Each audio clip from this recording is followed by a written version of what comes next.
আপনি যদি এই চ্যানেলে নতুন হয়ে থাকেন তাহলে চ্যানেলটি সাবস্ক্রাইব করুন এবং বেল আইকনটি ক্লিক করতে ভুলবেন না নতুন ভিডিওর নোটিফিকেশন পেতে।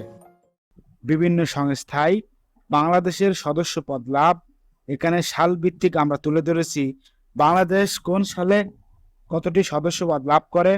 বিশ্ব আবহাওয়া সংস্থা, আন্তর্জাতিক টেলিযোগাযোগ ইউনিয়ন, জোট নিরপেক্ষ আন্দোলন, আন্তর্জাতিক রেড ক্রস ও রেড ক্রিসেন্ট মুভমেন্ট, ইন্টারন্যাশনাল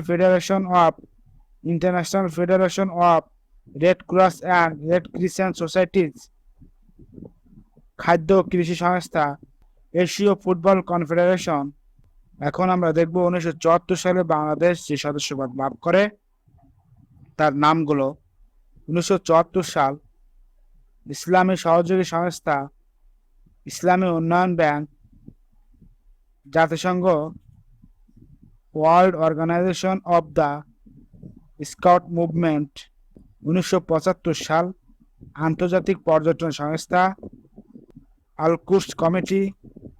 1976 সাল আন্তর্জাতিক ফুটবল সংস্থা, আন্তর্জাতিক সমুদ্র চলাচল সংস্থা, আন্তর্জাতিক সমুদ্র চলাচল সংস্থা, আন্তর্জাতিক পুঁজি বিনিয়োগ সংস্থা।